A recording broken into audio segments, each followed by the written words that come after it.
ખૂબ જ સરસ શાસ્ત્રીજી, તમે જે કળિયુગ વિશે વાત કરી. હમણાં હું થોડા મહિના પહેલા જ ઇસ્કોન મંદિરમાં ગયેલો. ત્યાં ભગવાન શ્રી કૃષ્ણના ગુણગાન ચાલતા હતા.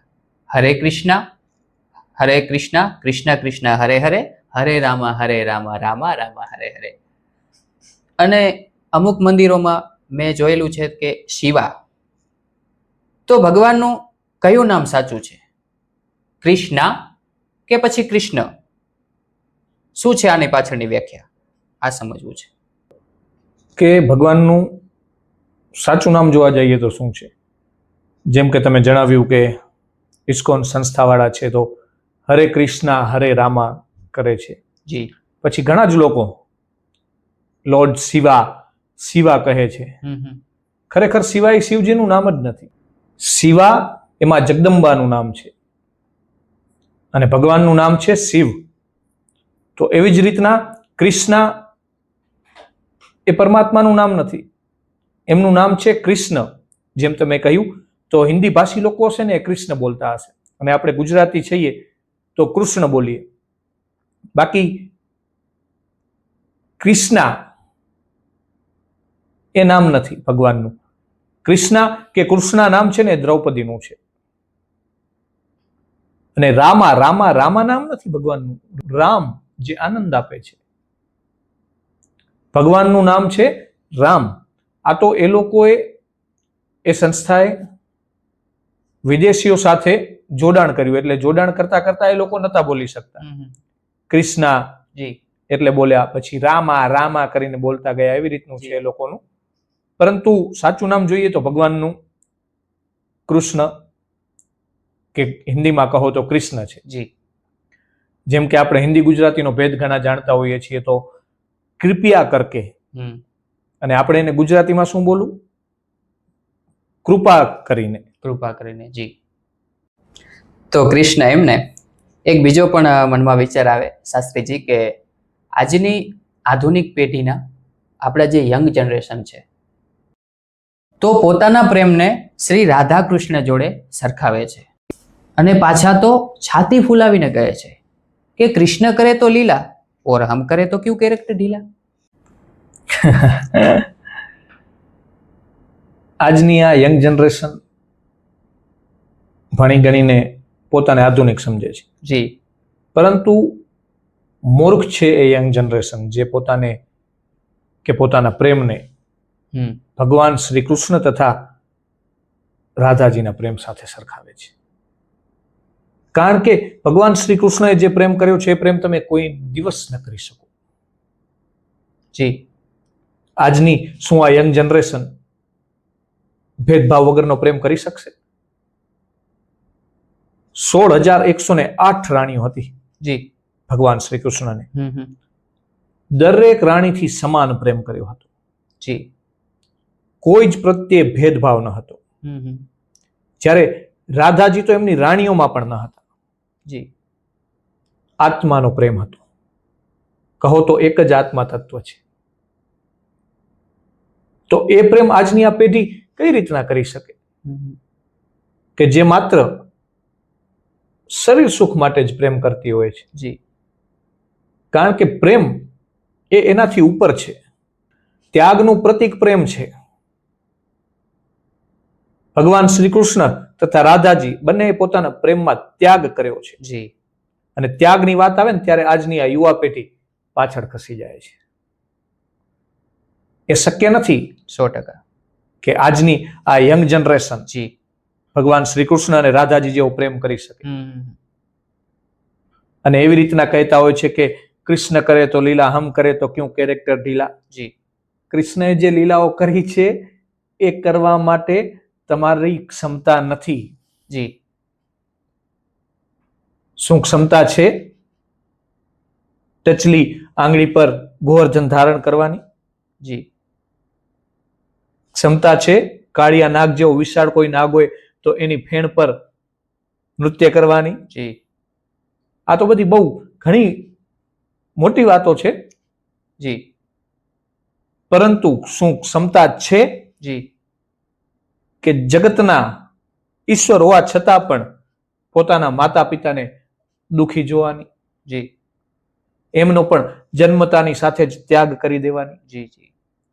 ત્યાગ એ પ્રેમ છે. તો તમે જેમ વાત કરી કે ત્યાગ, તો ત્યાગની જ્યારે વાત આવે તો ભગવાન શ્રી કૃષ્ણ, જે પોતે તો પૂર્ણ પુરુષોત્તમ ભગવાન શ્રી કૃષ્ણ હતા, પણ કેમ કંસના અત્યાચારોથી એમના માતા પિતાને અને સંસારને 11 વર્ષ સુધી મુક્ત ના કરાવ્યા?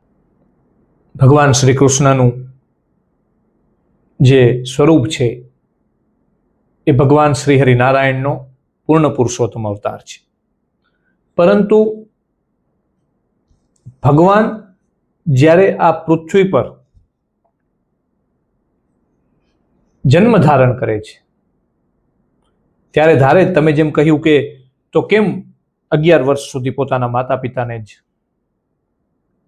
મુક્ત ન કરાવ્યા કંસની કેદમાંથી, કે આ સંસારને કેમ મુક્ત ન કરાવ્યા કંસના ત્રાસમાંથી? તો દેવભાઈ, અમુક વસ્તુ નિશ્ચિત છે. એ જે નિશ્ચિત સમયે થવાની છે ત્યારે જ થાય. જી. એ ભગવાન શ્રી કૃષ્ણ સ્વયં એમના જીવન ચરિત્ર પરથી આપણને સમજાવે છે કે ધીરજ રાખવી પડે. જી. અને આપણે એ નથી રાખતા. આપણને એમ થાય કે આપણે આ ઈચ્છીએ છીએ ને આપણું આ કાર્ય કેમ આ સમયે જી ન થયું. પરંતુ એ આપણા નિશ્ચિત સમયની આપણે રાહ જોતા હોઈએ છીએ. જ્યારે કોના નિશ્ચિત સમય થાય છે? ભગવાનના વિધાન અનુસાર, કે વિધિના જે લેખ લખેલા હોય ત્યારે જ એનું કાર્ય જી સફળ બને છે. તો તમે જુઓ તો ભગવાન શ્રી કૃષ્ણ ગમે ત્યારે લીલા દ્વારા કંસનો અંત કરી શકતા હતા. જી. પરંતુ જ્યાં સુધી કંસના પાપ વધતા ન હતા ત્યાં સુધી એનો અંત નહોતો થતો. જી. એટલે કંસના પાપો વધવા લાગ્યા જી. ત્યારે ભગવાને અવતાર ધારણ કર્યો. ત્યારબાદ જ્યારે કંસની મૃત્યુનો સમય નિકટ આવ્યો ત્યારે ભગવાન એનો વધ કરે છે. જી. કારણ કે દરેક વસ્તુ નિશ્ચિત છે. જી. ભગવાન સ્વયં પણ પોતાના લખેલા લેખને જી પોતાની ઈચ્છા અનુસાર એનો નાશ નથી કરતા જી કે એમાં ફેરબદલ નથી કરતા. જી જી.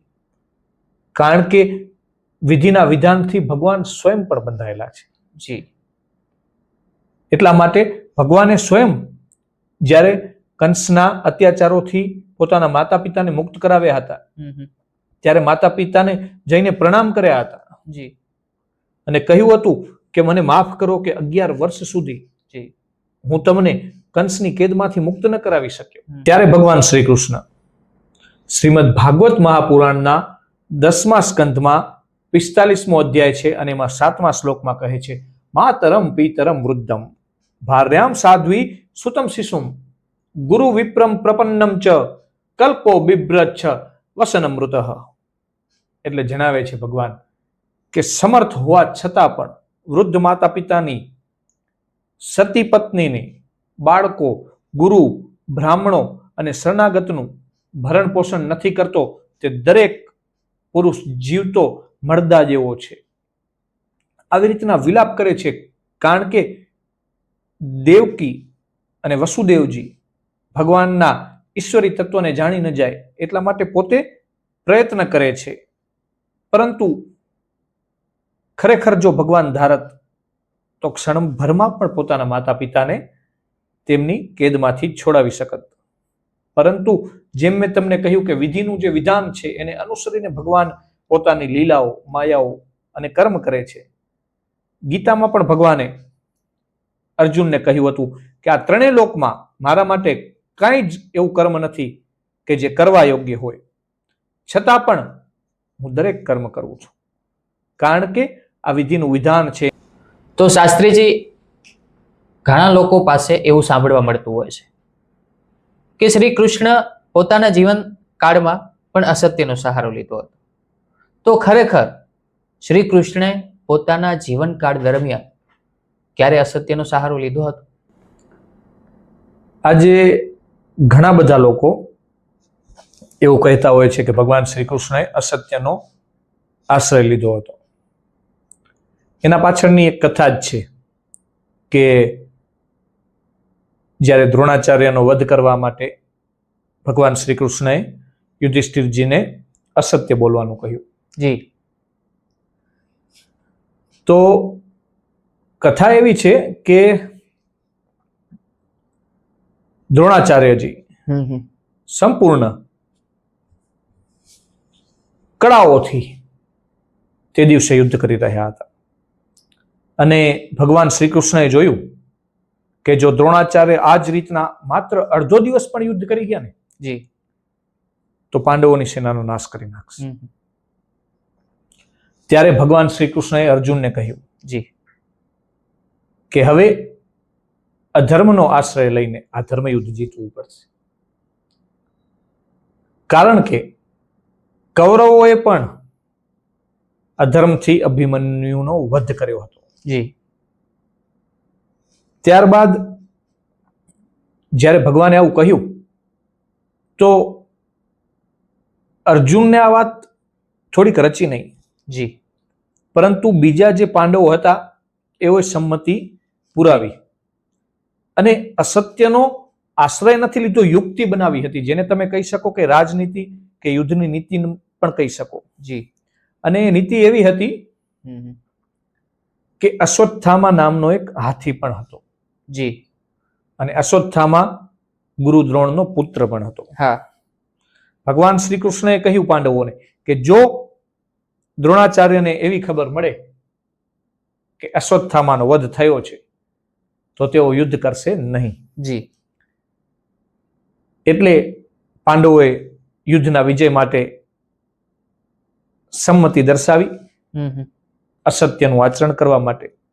પરંતુ વાત મૂળ એ હતી કે હવે યુધિષ્ઠિરજી જે તેમના જીવનકાળ દરમિયાન ક્યારે પણ અસત્ય નથી બોલતા, હવે એને કઈ રીતના બોલાવવું. જી. ત્યારે ભગવાન શ્રી કૃષ્ણ જે વાચાળ હતા જી એમને કહે છે કે જો યુદ્ધ જીતવું હોય કોઈ પણ શરતે તો તમારે અસત્ય બોલવું જ પડશે. જી. પરંતુ એમાં પણ એક યુક્તિ એ સુજાડે છે. યુધિષ્ઠિરજી સંમત થઈ જાય છે. જી. અને ભીમસેનજી દ્રોણાચાર્યની પાસે જઈને જોર જોરથી કહે છે કે અશ્વત્થામાને હણી નાખ્યો, જી. અશ્વત્થામાને હણી નાખ્યો. જી. ત્યારે દ્રોણાચાર્યજી થોડોક સમય વિચલિત થઈ જાય છે યુદ્ધ કરતા કરતા, પરંતુ યાદ આવે છે કે મારા પુત્ર અશ્વત્થામાને જીતવો તો શક્ય નથી. પરમ બળશાળી હતો અશ્વત્થામા. જી. પરંતુ વિચાર કરે છે કે હવે માનવું તો કોનું માનવું. ત્યારે ગુરુ દ્રોણને એમના સત્યનિષ્ઠ શિષ્ય જે હતા જી યુધિષ્ઠિરજી, એમને ખ્યાલ હતી કે યુધિષ્ઠિરજી કોઈ પણ સંજોગોમાં અસત્યનું આચરણ કરશે નહીં. જી. ત્યારે યુધિષ્ઠિરજીની પાસે જઈને બોલે છે કે શું અશ્વત્થામાનો વધ થયો? ત્યારે યુધિષ્ઠિરજી જણાવે છે કે હા, અશ્વત્થામા હણાઈ ગયો. હા. અને ધીરેથી બડબડાવે છે કે હાથી. જી. એ હાથી હતો. અને એ ગુરુ દ્રોણે કેટલું સાંભળ્યું ખાલી કે હા, અશ્વત્થામા હણાઈ ગયો. હણાયો. જી. આટલા શબ્દો એમના કાનમાં પડતાની સાથે જ શિથિલ થઈ ગયા. જી. ધીરેથી જે યુધિષ્ઠિર બોલ્યા એ સાંભળવા માટે એ લોકો તૈયાર જ ન હતા, કારણ કે યુધિષ્ઠિરના આટલા જ શબ્દ પર એમને વિશ્વાસ કરી લીધો કે અશ્વત્થામા હણાઈ ગયો. જી. પછી ધીરેથી બોલ્યા કે એ હાથી હતો. જી. એ ન સંભળાયું. આ યુક્તિ ભગવાને યુદ્ધમાં અપનાવી હતી, પરંતુ આના પાછળ પણ ભગવાને વૈદિક જે શ્રુતિઓ છે ઋગ્વેદની એનું પ્રમાણ પૂર્યું છે કે જીવનું કે પ્રાણોનું સંકટ હોય ત્યારે અસત્ય બોલવું એ પાપ નથી લાગતું એનું. એટલે ભગવાને જોવા જાવ તો તમે અસત્યનું આચરણ નથી કર્યું.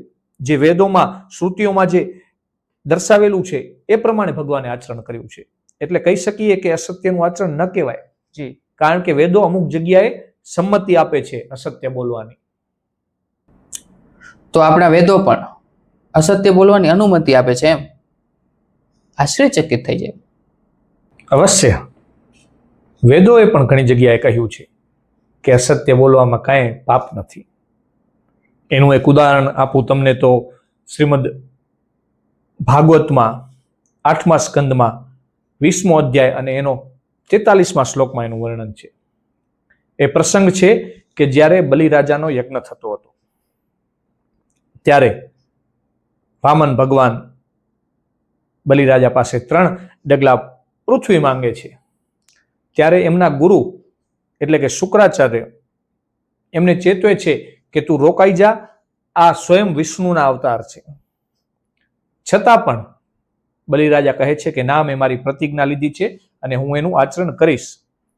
ત્યારે શુક્રાચાર્ય એમને કહે છે કે તું ચિંતા ન કર, તું કદાચ અત્યારે તારી જે પ્રતિજ્ઞા લીધી છે એનું પાલન નહીં કર તો એમાં પાપ નહીં લાગે, એના માટે હું તને ઋગ્વેદની જે શ્રુતિઓમાં જણાવેલું છે એ જણાવું છું. અને ત્યારે શુક્રાચાર્ય કહે છે સ્ત્રી સુ નર્મ વિવાહે ચ જી. વૃત્યર્થે પ્રાણ સંકટે ગૌ બ્રાહ્મણાર્થે હિંસાયામ ના નૃત સ્યાજ ગુપ્સિતમ. એટલે કે કેટલી જગ્યાએ ખોટું બોલવાથી પાપ નથી લાગતું એ આ શ્લોકમાં સમજાવ્યું છે. તો સ્ત્રી શું એટલે કે સ્ત્રીની પ્રસન્નતા કરવા માટે આજે આપણે જોતા હોઈએ છીએ કે પુરુષો વારંવાર ખોટું બોલતા હોય છે, તો એમાં પાપ નથી, કારણ કે સ્ત્રીની પ્રશંસા કરતો હોય છે પુરુષ એને પ્રસન્ન રાખવા માટે. પછી નર્મ એટલે કે મિત્રો કોઈ બેઠા છે અને વિનોદમાં, નર્મ એટલે કે મજાક મસ્તીમાં જો ખોટું બોલે તો એ પણ પાપ નથી લાગતું એમાં. ત્યારબાદ વિવાહે ચ એટલે કે વિવાહના પ્રસંગોમાં ઘણી જગ્યાએ છોકરા છોકરીઓ માટે એમના માતા પિતાઓ ખોટું બોલતા હોય છે. વૃત્તિ અર્થે એટલે કે ધંધામાં ઘણી જગ્યાએ ખોટું બોલતા હોય છે, કારણ કે મૂળ કિંમત જો બતાવે કે ખરીદી ભાવ શું છે ને એને વેચાણ ભાવમાં એ લોકો ન વેચી શકે, એટલે એમાં પણ ખોટું બોલવું એ પાપ નથી લાગતું. પ્રાણ સંકટે, જે રીતના ભગવાન શ્રી કૃષ્ણ યુધિષ્ઠિરને કહ્યું હતું, જીવ પર જ્યારે સંકટ એટલે કે પ્રાણ સંકટ આવે ત્યારે પણ ખોટું બોલવું એ પાપ નથી. અને ગૌ બ્રાહ્મણાર્થાય એટલે કે ગાયની રક્ષા માટે, બ્રાહ્મણોની રક્ષા માટે પણ જો ખોટું બોલવામાં આવે તો એ પાપ નથી. પૌંડ્રક કોણ હતો આ પૌંડ્રક? ક્યાંથી લઈ આવો છો આવા પ્રશ્ન? પૌંડ્રક ખરેખર ઊંડું અધ્યયન કહેવાય, કારણ કે આજે ઘણા લોકો, ઘણા ભક્તો શ્રીમદ ભાગવત મહાપુરાણની કથા સાંભળતા હશે, પણ તમે કોઈકને પૂછો કે પૌંડ્રક, તો એના વિશે ઘણા લોકોને ખ્યાલ નહીં હોય. જી. પૌંડ્રક એ કરુષ દેશના રાજા હતા. તેઓ ભગવાન શ્રી કૃષ્ણ જેવો બનાવટી વેશ ધારણ કરતા હતા. જી. પીતાંબર ધારણ કરે, મોરપંખ ધારણ કરે અને એકદમ હુબહુ દેખાતી ભગવાને જે કૌસ્તુભ મણિ ધારણ કરી હતી વક્ષસ્થળ પર એ પણ ધારણ કરતા. અને એમને એક વખત પોતાના દૂતને ભગવાન પાસે મોકલાવ્યા અને કહ્યું કે તમે સાચા વાસુદેવ નથી, જી, હું છું સાચો વાસુદેવ, અને તમે આ ઢોંગ બંધ કરો બધાને કહેવાનું કે હું વાસુદેવ છું. આવી રીતના કપટી હતો પૌંડ્રક, જે પોતાને સ્વયં ભગવાન શ્રી વાસુદેવ તરીકે સંબોધતો હતો. જી. પરંતુ ભગવાને એના દૂત દ્વારા પછી સંદેશો મોકલાવ્યો અને યુદ્ધમાં એનો નાશ પણ કર્યો. ખૂબ સરસ. તમે જે કૃષ્ણ ભગવાનની વાત કરી, પૌંડ્રક વિશે જે વાત કરી, ત્યારબાદ એક પ્રશ્ન બીજો ઉદ્ભવે કે ભગવાન શ્રી કૃષ્ણ જે યાદવ કુળમાં જન્મ લઈને પણ પોતાના યાદવોનો જ નાશ કર્યો, આની પાછળનું શું કોઈ શાસ્ત્રીય કારણ ખરું? આના વિશે જાણવું છે. યાદવ કુળમાં જ ઉત્પન્ન થઈને ભગવાન શ્રી કૃષ્ણ ના આદેશથી અનુસરીને ઋષિઓ આવે છે, જે ઋષિઓ એમના જ વંશજ સામને શાપ આપે છે અને એ શાપ દ્વારા જ યાદવ કુળનો નાશ થાય છે. દેવભાઈ સાચી વાત છે. ભગવાન શ્રી કૃષ્ણ જો ઈચ્છત તો યાદવોનો નાશ ઘણા લોકો કહે છે કે ન થવા દે, પરંતુ ભગવાન ની પાછળ જી આ યાદવ કુળ તેમના શક્તિના આશ્રયથી ઉદ્ધત બની ગયું હતું, એટલે અધર્મમાં પ્રવૃત્ત થઈ ગયું હતું અને તેમનો નાશ શક્ય ન હતો. એટલે ભગવાન હવે પોતે જ પોતાના કુળનો નાશ કરાવવા માટે આ રીતના વિધિના વિધાનને અનુસરીને ભગવાને પોતાના જ કુળનો નાશ કરાવ્યો. તો શું આપણે માની લઈએ કે યાદવોના વિનાશ પાછળનું મુખ્ય કારણ ગાંધારીનો શાપ હશે? જી, આપણે માની શકીએ, કારણ કે એના પાછળની કથા છે કે જ્યારે મહાભારતનું યુદ્ધ પૂર્ણ થયું જી ત્યારે બધા જ રણભૂમિ તરફ જાય છે. ત્યારે ગાંધારી ભગવાન શ્રી કૃષ્ણ ને કહે છે કે જો તમે ઈચ્છત તો તમે આ યુદ્ધ રોકી શકત. જી તમારી બોલવાની કુશળતાના કારણે પણ તમે આ યુદ્ધ રોકી શકત, અથવા તો તમે તમારા શક્તિનો બળનો પ્રયોગ કરીને બંને સેનાઓને કહી શકતા હતા, તો બંને સેનાઓ તમારા શક્તિના પ્રયોગથી બળથી જી નમીને પણ આ યુદ્ધમાં રોકાઈ જાત. પરંતુ હે કૃષ્ણ, તમે તો આ બંને જે ભાઈઓ પાંડવો અને કૌરવો હતા એમને રોક્યા નહીં અને મારા પુત્રોનો નાશ કરાવ્યો. જી બધાનું વર્ણન કહે છે કે જુઓ, કર્ણ લથપથ પડ્યો છે લોહીથી, મારો પુત્ર દુર્યોધન જેના મૃતદેહ પર ધૂળ વગેરે ચડી ગઈ છે. આવી રીતના બધા અલગ અલગ વીરગતિ જે પામ્યા હતા યોદ્ધાઓ એમનું વર્ણન કરે છે અને વિલાપ કરે છે ગાંધારીજી. જી અને કહે છે કે તમે ઈચ્છતા હત તો આ યુદ્ધને અવશ્ય રોકી શકત, પરંતુ તમે એવું ન કર્યું જી અને કૌરવોનો નાશ કરાવ્યો. જી ત્યારે ભગવાન શ્રી કૃષ્ણને આટલું કહેતાની સાથે જ ગાંધારી બેભાન થઈને પડી જાય છે.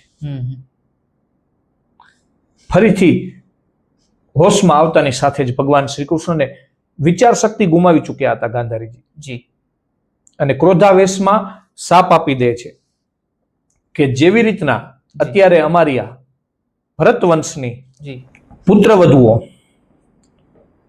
જે રીતના એમના વીર પતિઓના વિરહમાં વિલાપ કરી રહી છે, એવી જ રીતના તમારા યાદવ કુળની પુત્રવધુઓ યાદવોના વિનાશથી ઉકળી ઉકળીને વિલાપ કરશે અને આવી જ રીતના તમારા યાદવો અંદરો અંદર ઝઘડીને એકબીજાનો વધ કરી નાખશે. જી અને તમારું મૃત્યુ પણ અકારણ એકલતામાં અનાથની જેમ થશે. આવી રીતના શાપ આપી દે છે.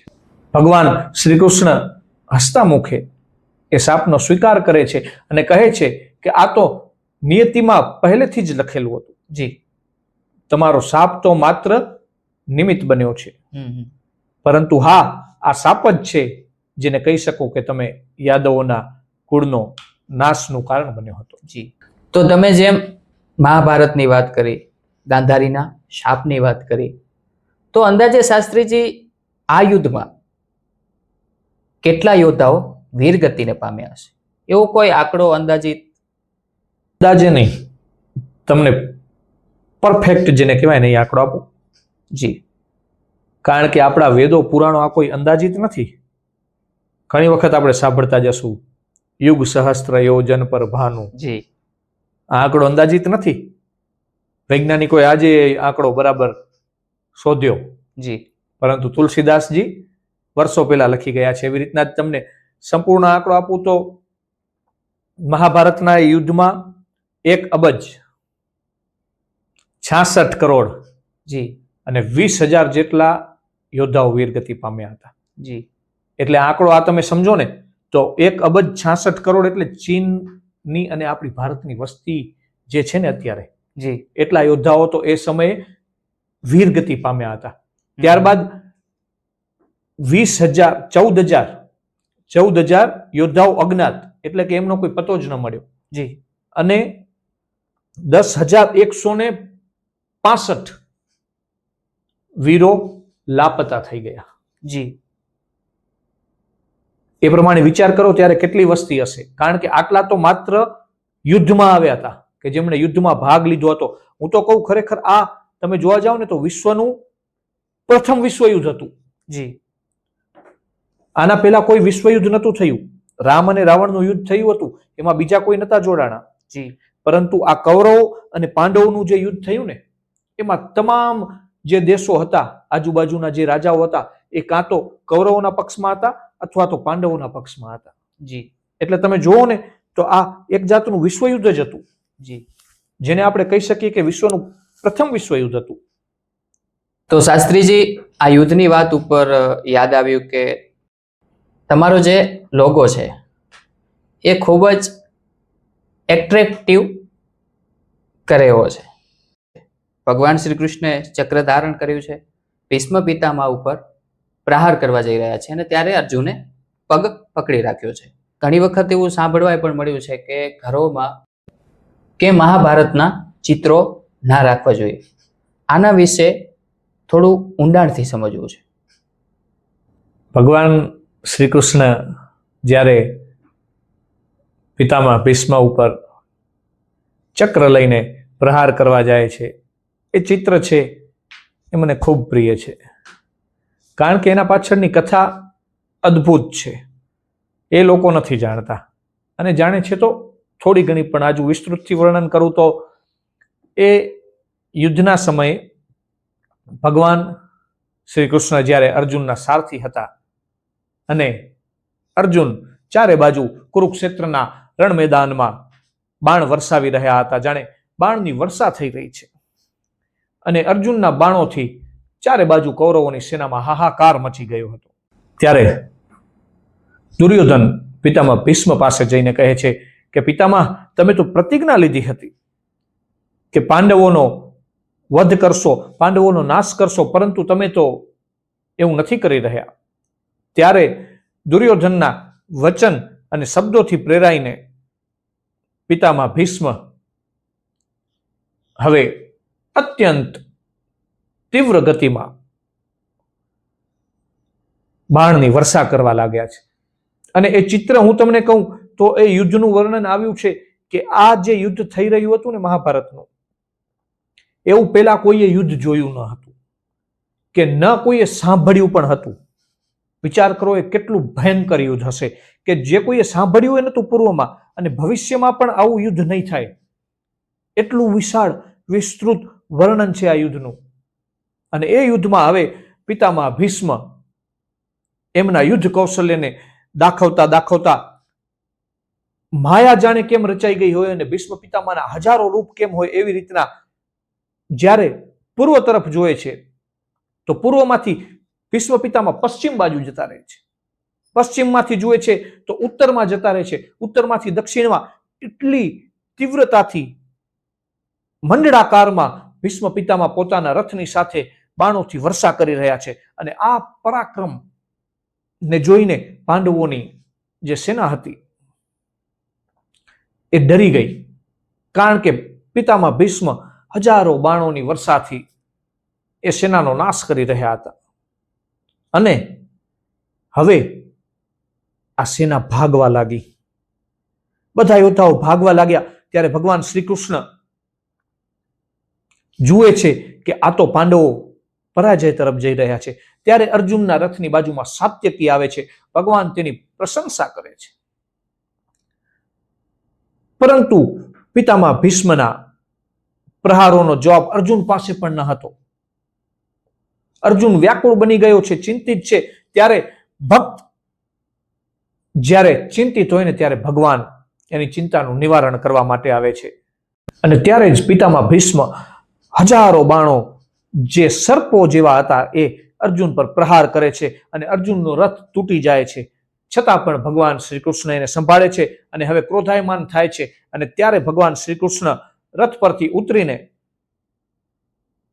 સુદર્શન ચક્ર ધારણ કરે છે અને પિતામહ ભીષ્મ તરફ પ્રહાર કરવા માટે જાય છે. ત્યારે અર્જુન એમને રોકવા માટે પ્રયત્ન કરે છે અને બંને હાથથી પકડી લે છે, પરંતુ ભગવાન પકડાતા નથી. જેમ શિકારને સિંહ ઢસેડીને લઈ જાય એવી રીતના ભગવાન પાછળ અર્જુન ઢસેડાતા હતા. હાથથી પકડ્યા ત્યારે ન પકડાણા. અને આ બાજુ હવે પિતામહ ભીષ્મ કહે છે કે આવો જગદીશ્વર આવો, શું મારું સૌભાગ્ય છે કે તમે આજે સ્વયં મારા વધ માટે તત્પર બન્યા છો. મારી કીર્તિ તો આ ત્રણેય લોકમાં વિખ્યાત થઈ જવાની છે. હે જગદીશ્વર, તમે અત્યારે જ મારો વધ કરો. તમારા હાથે મૃત્યુ પામીને હું પરમ ગતિને પ્રાપ્ત થઈશ. ત્યારે અર્જુન હવે ભગવાન શ્રી કૃષ્ણના પગ પકડે છે. છતાં પણ ભગવાન શ્રી કૃષ્ણ 9 ડગલા સુધી ચાલ્યા ગયા છે ખેંચતા ખેંચતા અર્જુનને. અને 10મા ડગલે હવે અર્જુન ના પકડી રાખેલા પગોથી ભગવાન રોકાય છે અને અર્જુન વિનંતી કરે છે કે કેશવ, તમે યુદ્ધ ન કરો, હું યુદ્ધ કરીશ. ત્યારે ભગવાન અર્જુન પર પ્રસન્ન થઈને રથ પર બેસે છે અને હવે અર્જુન યુદ્ધ કરે છે. એટલે આવી રીતના આ ચિત્ર છે એ દર્શાવે છે કે જ્યારે ક્યારે પણ ભક્તો પર તકલીફ આવે ને ત્યારે ભગવાન સ્વયં એ તકલીફને નાશ કરવા માટે કૂદી પડે છે. આનું બીજું પણ એક ઉત્તમ ઉદાહરણ છે અંબરીશ રાજાની કથામાં, કે જ્યારે અંબરીશ રાજા 11ના વ્રતનું પારણું કરી રહ્યા હતા ત્યારે દુર્વાસા ઋષિ આવે છે. ક્રોધવશ એમની જે કથા વિશાળ છે, વિસ્તૃત છે, પરંતુ હું તમને ટૂંકમાં કહું તો ક્રોધાયમાન થઈને દુર્વાસા ઋષિ કૃત્યાને ઉત્પન્ન કરે છે અંબરીશને મારવા માટે. અને ત્યારે પણ ભગવાન શ્રીહરિ નારાયણ સુદર્શન ચક્ર મૂકે છે અને કૃત્યાનો નાશ કરે છે. અને એ સુદર્શન ચક્ર દુર્વાસા ઋષિજીની પાછળ પાછળ ફરે છે. અને ત્યારબાદ દુર્વાસા ઋષિ ભગવાન શ્રીહરિ નારાયણ પાસે જાય છે અને તેમને કહે છે કે આ ચક્ર મને બાળી રહ્યું છે અંદરથી, કૃપા કરો મારા પર. અને ત્યારે ભગવાન કહે છે કે આ તો મારા ભક્તની પ્રાર્થનાથી સુદર્શન ચક્ર આવ્યું છે, તમે જાઓ અને અંબરીશ પાસે માફી માંગો. ત્યારે દુર્વાસા ઋષિ અંબરીશ પાસે જાય છે અને અંબરીશજી ની માફી માંગીને સુદર્શન ચક્ર જે હતું એનાથી બળતા હતા એમાંથી શાંતિ મેળવે છે. એટલે આવી રીતના આ ચિત્ર દર્શાવે છે કે જ્યારે ક્યારે પણ ભક્તો પર કાંઈ પણ વ્યાધિ આવે ત્યારે ભગવાન અવશ્ય સ્વયં સુદર્શન ચક્ર લઈને એનો નાશ કરવા આવે છે. તો ખૂબ જ સુંદર શાસ્ત્રીજી આપણે ભગવાન શ્રી કૃષ્ણની લીલાઓ જાણી, મહાભારતની વાતો કરી, આજના આધુનિક યુગની કલયુગની વાતો કરી. ખૂબ જ આનંદ થયો. નારાયણ નારાયણ. નારાયણ નારાયણ.